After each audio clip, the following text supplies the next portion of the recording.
Yeah, thank you so much for that. And I wanted to jump in a little bit to point at something that opponents, or rather should I say, people who argue for exceptionalism in the Middle East, the arguments they tend to present, which are like scholars such as like Rizzo argue that women's empowerment and gender equality are not suitable for Arab countries, and they blame pan-Arabism, Islam, and widespread conflict in the region.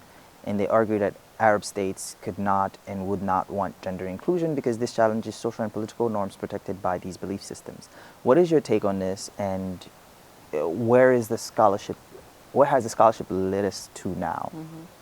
Well, first of all, I mean, we're talking here about the Middle East. So Middle East, of course, there are many Arab majority countries. And non-Arab. But there also, of course, there's Turkey and there's Iran. And even in the Arab majority countries, of course, you have lots of ethnic minorities that are not Arab. Right. So I just wanted to start exactly, with that. Right. Yes. Yeah, I don't really, I mean, I very much disagree. You know, there is nothing inherently possible in any culture. And as I just said, you know, we see very much in this country how there are large segments of the population who are actively opposing women's rights. So it is a matter of, it's a matter of politics, the instrumentalization of religion. Right. Of course, it is also a matter of certain ideas around women's empowerment being imposed on the Middle East. Right. So there is, of course, a history of that, and that is problematic. So, you know, I'm thinking what immediately comes to mind following the invasion of Iraq in 2003, when there was lots of money actually thrown at Iraq, mainly from the US, but also other Western donors, to trying to empower women. That was often done without paying attention to specific local needs and culture and also existing gender relations. And often empowerment, especially when it comes from the US and US institutions, is very much interpreted in terms of increasing the number of business women. Right. And creating sort of small-scale businesses, and or women leaders, creating women leaders. Right.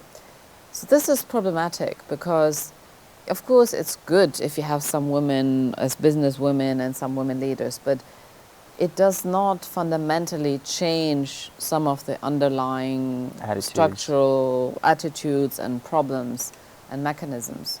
And what it often does is just create a new elite that is often sort of detached from, you know, sort of more local communities. Right. But the idea that, you know, it's not that there's something cultural or something religious or something so exceptional and different in terms of the politics of the region, I strongly reject that. I mean, we have seen that, as I said, historically, first of all, historically, there is evidence that there have been women's movements. Historically, there's also evidence that governments have played an active role in trying to address gender-based inequalities. Right. We often refer to this as state feminism, Right.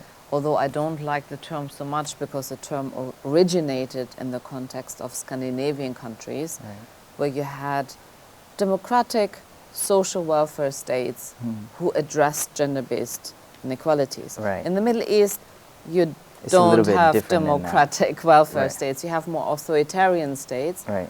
who, as part of their modernizing agendas, did address certain forms of inequality. Right. So the idea of women's education or women's labor force participation. You have people like Voting Atatürk rights. in Turkey, Right. Bourguiba in Tunisia, Reza Shah in Iran, even Saddam Hussein in Iraq or Mubarak in Egypt, sort of the idea that, yes, we want to modernize our countries, 50% of the country are women, so we have to modernize them, we have to educate them, you know, they have to be part of the labor force. Right.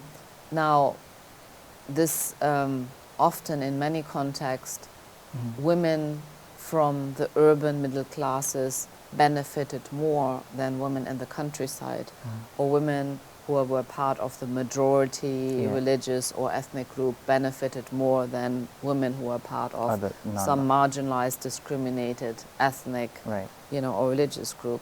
But point being that at certain historical moments, that was part and parcel of the government. Sometimes to also project a certain image. Like right now, I think we see that when it comes to Saudi Arabia, for example, as part of damage control in terms of public relations, I see the government trying to showcase what they're doing around women's rights. So for instance, allowing women to drive now, or allowing more women to access certain positions, right?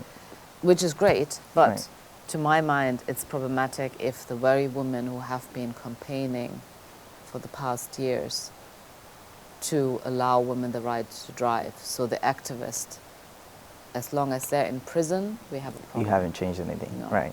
And like, just to pivot back, I find that the culture argument falls flat on its face when you're like, oh, this is inherently impossible here. Like, falls flat on its face when it explains everything, therefore explains nothing. And in a sense that, like, those are arguments used to like scapegoat or to just end the conversation or to be like, nothing is possible here. And they're usually based on stereotypes and not facts and historical accuracies. So I just wanted to present that because I know that there's a lot of people out there who actually believe this. Yes, but if I can come in here, because I think it's important. I agree with you, and I think that sort of much of the scholarship on women and gender and feminism in the Middle East has been trying to totally dismantle and challenge this culture argument. Because you asked me also about, where's the literature at, right? However, I think, and I've written about this before, I think that especially in this country, there is a risk, if you're a scholar, to focus mainly on the impact of US imperialism, whether it is in the form of direct military intervention, or whether it's in the form of political meddling, or whether it's in the form of certain, economic programs. To take that as the main and sometimes only factor that is impacting the inequalities and forms of injustice, right? And to say, well, culture does not matter because there is a history of exactly what you're describing, the stereotypes, and of course you have a history of Orientalist stereotypes, and more recently Islamophobia, and of course since 9/11 this is very much caught up, with ideas around securitization of the US and demonization of Middle Easterners and Muslims more broadly, right? However, I think there is a risk that we don't pay attention to local, national and regional, attitudes and cultures and also social structures and political structures. And this actually has led in the past to a situation where we have feminist activists, feminist and also queer activists in the Middle East who felt undermined by some scholars, especially in the US, because they feel like, well, it's not just about US imperialism, and we do actually struggle with corrupt politicians, with local militiamen, with certain religious leaders, right? Of course, no one is saying that we should look at culture in any kind of essentialized way, or that, culture is static and it can't change. Cultures are changing, right? But to say that there is nothing, that it's all something as well, that's also problematic. Right, so to say that there is nothing there regarding culture and attitudes is a half-truth, but to also say that it is all of that is to blame, that's also a half-truth. It doesn't explain the full picture of what is going on. And I want to pivot a little bit to what you were talking about, state feminism, to sort of touch on the way different states approach this idea. I know you said you don't like calling it state feminism, but I don't have another name for it right now. Approach this issue because for some reason we tend to, there is a reason and I know why, but we tend to lump the Middle East and North Africa all together in one box as if they're like homogeneous, where like it's a very heterogeneous place and issues and ideas vary country to country. Yes. And so from like oil-rich countries to places where there's conflict, or to places where there's more stable, how do states tend to approach issues of gender and race? For example, I know that in Jordan, Queen Rania, their queen, her name is Rania, has like this initiative of like empowering women. And but then in Lebanon, they also, I believe Jordan as well, they women can pass on citizenship to their children if they're like if they're not married to like a Lebanese person, or you know, in Morocco, women are working with religious institutions to sort of reshape the relationship between religion and gender. So could you speak a little bit to how state responses differ across the region when it comes to this issue? Yes. Yeah, absolutely. I mean, so let me first start out, like even when you take one country, right, given different contexts, different political and economic context, that same government could like totally change its policy towards women and gender. Okay, so the country that I've studied most, Iraq, in the first decade of the Ba'ath regime, so I'm speaking from 1968 to 1979, we had an economic boom precisely because Iraq was one of the oil-producing countries. There was no war. Iraq did not just want to rely on importing labor from outside, but wanted to mobilize its own human resources. So this was a period where women were very much encouraged to go out into the labor force, to get an education. And it wasn't just rhetoric, but childcare was free. Transportation to schools for children, but also to the work, was free. There was a support system that allowed women to have children, but also be working mothers, right? Now, that same government, same country in the 80s, when there is a war with Iran, we have from 1980 to 88, the Iran-Iraq war, okay? Very different economy. All of a sudden, the good Iraqi woman isn't anymore the working woman who struggles side by side with men, but she becomes the mother of the future soldiers. And every good Iraqi woman is supposed to have 5 children, right? But because the majority of adult men were fighting at the front, all of a sudden you saw women in all kinds of employment. So when I traveled to Iraq to visit my relatives in the mid-80s, I saw a woman at a petrol station, working at a petrol station, a woman driving a truck. I mean, I grew up in Germany and I hadn't seen that, right? In the 90s, again, same country, same culture, same religion, but you have economic sanctions. This is following the invasion of Kuwait on the 2nd of August 1990. Economic sanctions were imposed on Iraq for 13 years, the most comprehensive sanction system ever imposed on a country. That meant high rates of unemployment. It meant the state could not anymore provide the social welfare services.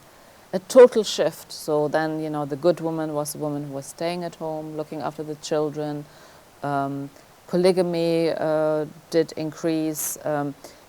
Much more conservative gender relations. So this is just one country, and it shows you that the shift in terms of the situation, whether it's a war situation, whether there is a flourishing economy or there's unemployment, right? And so we see across the region, of course, in places like, you know, Palestine, where you have had, you know, war for so much, you have the occupation. It's a very different situation than, let's say, Jordan, where you were speaking about Queen Rania. I should say, though, there is a bit of a problem with places like Jordan, where there's a history of all the royal women being at the forefront of these, of these I'm initiatives. glad you're touching on that, because I was going to bring it up next. So, we speak about NGOs, non-governmental organizations, but in the Middle East often you have what we call GNGOs, so governmental, non-governmental organizations, and you would have the first ladies or the princess or the queen being, the figurehead of an organization. Right. And I'm not saying that it's necessarily a bad thing. Of course, they might be doing good work. But it's problematic if this is at the expense of more independent feminist organizations. Right. And I just think that, we have to be very careful as feminists to see what is our relationship to the state when the state is authoritarian, when the state does not allow dissent, when the state persecutes religious or ethnic minorities. I'm not, I'm thinking, historically, Tunisia comes to mind because there was strong state feminism, and one reason there is a backlash now against feminism in Tunisia is because many people say, well, feminists were aligned with the state, right? Although they have always been in opposition. Right? In Egypt, the same thing. Susi Mubarak, the wife of Hosni Mubarak, was the head of the National, Women's Confederation. I don't know exactly the name, but it was one of those first lady organizations. And so some people say, well, feminism, we have to discredit it because it was led by the first lady. But, that's unfair, because at any given time, there were feminists who were independent from the state and who decided to choose to not work with the state. Right? In some situations, like Egypt, you had the choice. In some places, like Iraq, you didn't have a choice. Right. Either you were quiet, you left the country, or you became part of the General Federation of Iraqi Women, which was basically a female branch of the Ba'ath Party. Right? There was no independent anything. Right. So, when you speak about differences, we have to think about, the different kind of political structures, how much space is there actually for independent feminist activism or any kind of political activism for this kind. Right. What kind of economic resources are there? Is the state in a position to actually support and provide resources? Unfortunately, many countries in the region, that is not the case. With the Gulf countries, Saudi Arabia, Kuwait, the Qatar, Sharjah, and so on, there are still financial resources. There are other barriers, linked to, I guess, sort of more traditional, patriarchal, conservative, tribal ideas. But, there are changes there as well from within, but often the changes in the first instance impact on elites more than the majority of people. Okay, and then we're nearing towards the end of our episode. So I want to ask, there's so many more issues to be addressed in this one conversation, so I'm thinking maybe we'll continue the conversation another time. But I want to speak a little bit to the relationship, because you write about this, the relationship between religion and feminism, because that's important for the region, in a sense. And then structural obstacles that women movements or women's rights face in the region, and then we'll start wrapping up the conversation. Okay. Right, so in terms of, you're asking about the relationship between religion and feminism in the region, okay. So, first of all, although it's Muslim majority, there are other religions as well. In a country like Iran, there are lots of different religions. But it is, of course, true that the majority is Islam, Sunni Islam, Shia Islam. Right. As I mentioned initially, there are many feminists in the region who try to work from within an Islamic framework. Right. and we call this Islamic feminism, and they work either in collaboration with religious authorities. You mentioned Morocco as an example, or they start their own religious movements, and it's been mainly about, as I said, in the first instance, teaching, becoming learned in Islamic sources, Islamic texts, Right. and then engaging in the reinterpretation.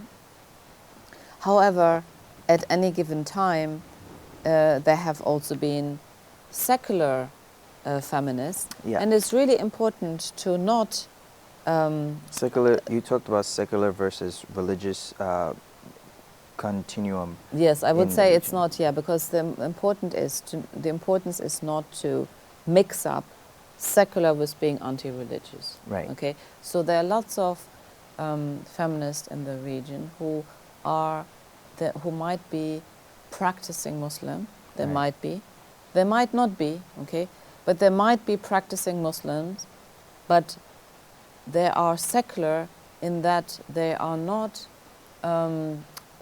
aiming for the establishment of an Islamic state. Right. They are not aiming for the establishment of Sharia law, Islamic law. They want a separation between religious authorities and political authorities. Right. And I should say that in recent years there has been a shift, because I know, for example, many feminists in Egypt who for many years would think of themselves as Islamic feminists, and they were in opposition to the regime of Hosni Mubarak. However, when the Muslim Brotherhood came to power in Egypt, and there was a kind of, amongst most people who were not direct supporters of the Muslim Brotherhood, that was a bad experience for them, and they were very disappointed. So many of them now feel that that is not a model that they want to pursue. Right. Right? So I think that it is important to challenge the idea that Islam is incompatible with women's rights. But I would also say that it's important to keep in mind that feminists in the region are using a range of different tools to make their case.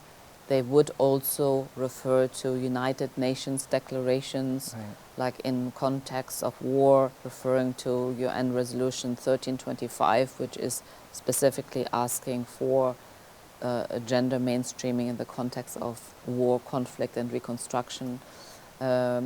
So they might refer to more national laws and legislation.